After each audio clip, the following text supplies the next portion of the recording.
it's ready, I mean, those things have to be legally cleared, and staff secretary looks at that. So it really depends on the timing. Obviously, the president is anxious to sign it. Yeah, it seems like he's kind of been rushing this and trying to get this out quickly. Someone who's been talking about illegal immigration for decades, and certainly for 5 years running for president and as president, I don't think we can call this rushed. I mean, this has been on his mind and part of his platform for a very long time.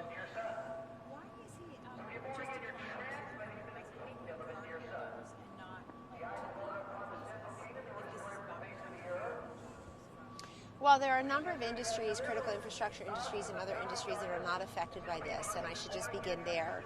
And again, he says it's a temporary pause for now, and it's based on the needs of the American worker. It's based on the safety and security of this country. We're fighting a global pandemic, and the commander-in-chief is using many tools at his disposal to help us navigate our way through that.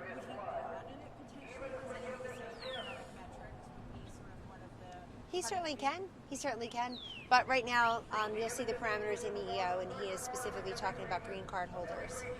The president tweeted that the director of the CDC had been misquoted by CNN. Do you know what that's in reference to? So what I believe Dr. Redfield is saying is what he has said in the task force meetings and what he's probably said publicly, which is that flu season is over right now. The traditional flu season is over. And we know flu season comes back beginning in the fall. That, coupled with any resurgence of COVID that may occur, I think you've heard all the doctors say it could occur. Nothing like what we've seen, most of them have said. You'd have to go back and quote them specifically. But I think it's the 1-2 punch of any resurgence of COVID. I think they call it rebound, plus the traditional flu season. But that is also why we're asking Americans to make sure they're vaccinated for the regular flu. Many Americans do not get the flu vaccine. I would suspect, not a doctor, but a numbers person, you're going to see more and more people doing that this year, making sure, and we want to make sure people have access to it, that they have access to the information as to why it's important and how it's protecting them as well. But I think it's the combination of those two things is really what... Is the concern that the perception is that the coronavirus infections will be worse in the fall than they are now? Well, no, I don't care about the perceptions. I care about the reality. In other words, the reality is, will people be infected again? Until we get a vaccine in this country, we'll never completely be free of COVID-19. That's in development, thankfully, but we're clinical trials away from that, and the therapeutics are being developed. I'm told maybe by the summer we'll have some therapeutics, or early fall, for those already affected. But it really is that 1-2 punch of the traditional flu, which kills so many people, as you know, plus any rebound of COVID. I'm sorry, one more time. Well, he's putting that as a warning. He's putting them on notice, and I think the president's made very clear how he feels about Iran. Is there any special meeting going on? Well, the acting director of national intelligence is here daily for the intelligence briefing. Secretary of State is here for lunch today, so they may be meeting on any number of measures. That could be one of them, but we'll see. I won't get into details of things that aren't on the president's public schedule, but obviously the Secretary of State was already scheduled to be here. The acting DNI is here daily for the intelligence briefing, which I think is this afternoon. Maybe they moved it up. The president said he was going to talk to the governor of Georgia last night. Do you know what came out of that conversation? So I'll let him talk about that conversation. I think he just wants to speak to, well, first of all, any governor who calls, he speaks to. I think they've all even said that. Governor Walz called. They had a conversation over the weekend, for example, in Minnesota, talking about a bunch of things, including the possible reopening there.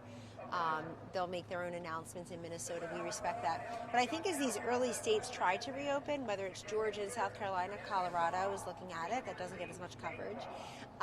The president wants to speak to these governors, understand the best practices, what the intentions are. And I want to remind everybody that we have phased reopenings, 3-phase reopening guidelines in place. We have the CDC guidelines that must continue. There's the physical distancing that we're practicing now, the masks or face coverings as is appropriate and recommended in your local jurisdictions and states, and of course just proper hygiene. So all of that continues regardless of where you live and who you are and whether you're going to be medically cleared to go back to work or able to go to the bowling alley. And I think a lot has been made, Shannon, of, well, why is it nail salons and barbershops, and why is it bowling alleys and not other things? Other critical infrastructure and essential jobs never really stopped. And that's why we put out the guidelines. It would be 2 weeks tomorrow. We had put out renewed guidelines on the 16 or so critical infrastructure sectors and what they could be doing to return to work, particularly if you're a special case of asymptomatic, but you had been exposed, do this, asymptomatic, never exposed, do that. So we put that out. It'll be the CDC put that out 2 weeks ago tomorrow, I believe. I want to say it was a Thursday. But so many of these, the truckers, the sanitation workers, the food preparers, wastewater management, energy, telecom, so many people never stopped working. We know healthcare and first responders, the heroes of all this. So I think they're layering on top of that the non-essential businesses and getting them back piece by piece, state by state. Well, there's been a lot of news reporting about opening the non-essential things where there's going to be close contact. Like we keep bringing up hair salons and nail salons and tattoos and stuff. Is that concern warranted, do you think? Is there concern in the White House about opening non-essential businesses where you're putting up people in close proximity with each other? Well, the governors were worried that the president was going to be in charge of all that, and then the president made very clear the governors are in charge of that, so the governors will be in charge of that. I think that some of these governors are going to need to work very closely with the different metro areas that have been more infected, I should say, than maybe some other places in a particular state. That's not true of every state, but in some states it certainly is true. So I've seen the mayor of Atlanta have a different opinion than the governor of Georgia, for example. They'll need to work that out, and we respect that completely. I would imagine people are using protective gear, meaning masks and gloves, maybe gowns in a certain place, not the surgical kind that we need for our healthcare workers. But again, business by business, they are going to need to make sure they're adhering to the CDC guidelines. I mean, that's my message. Same thing to the protesters. Adhere to the guidelines while you're peacefully protesting. I sympathize with those people. As I said the other day, I said on April 21st, so I'll certainly say it or April 20th, I'll certainly say it on April 22nd, that people are staring at their May 1st bills, and it's rough for a lot of Americans. It's very rough, and they're just trying to find a way back, to pay those bills if they're medically cleared. I think that's the key too. And when I say medically cleared, employees will have temperature checks. Some maybe will invest in testing, but it's a gradual reopen, and it's not for everybody. I'm sure the governor of New York yesterday didn't say, "Hey, we're going to open tomorrow." It'll be different everywhere. So, hi, Jen. I can't not believe we're all wearing coats. It's offensive. It's like, should not be.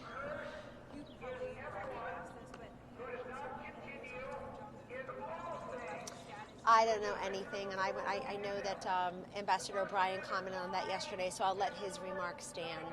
Yeah, I don't have anything to say about that. I don't know anything. We hadn't covered that. How was the tree planting? Did you go to the tree planting? Cool. I had a question Yes. about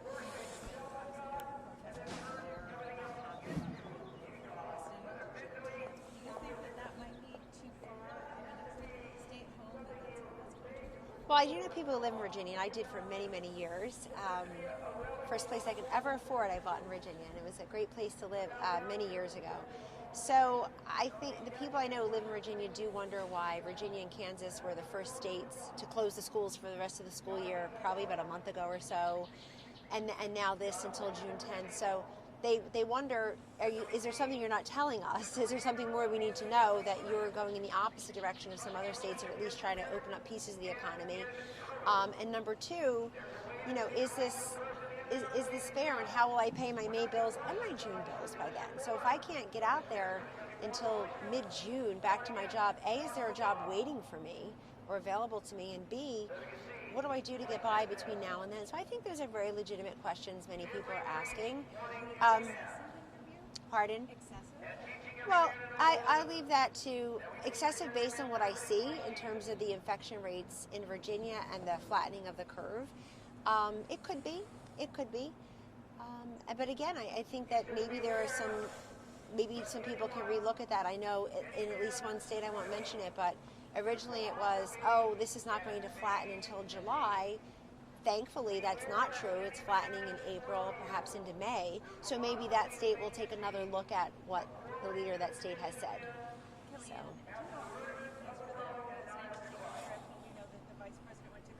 Well, he's certainly itching to. He'd like to. Do you have any suggestions for where he should go first? Do you think it would be a rally or would it just be a travel? Oh, it's, I don't know. He'll make that announcement. It'd probably be the type of travel that the vice president's doing, which is to go say thank you to a particular facility or employer that's gone above and beyond. In the case of GE yesterday, I think GM next week, or the Kokomo plant in Indiana next week, perhaps, for the VP. And the president would like to do that. He would like to get back on the road. He's supposed to be doing the West Point graduation in June. So I know that's a little far off, but at least it's something on the books. And if he has a rally where people are physically distanced and there aren't as many people sitting next to each other, it'll look a little bit like a Biden rally. Have a great day.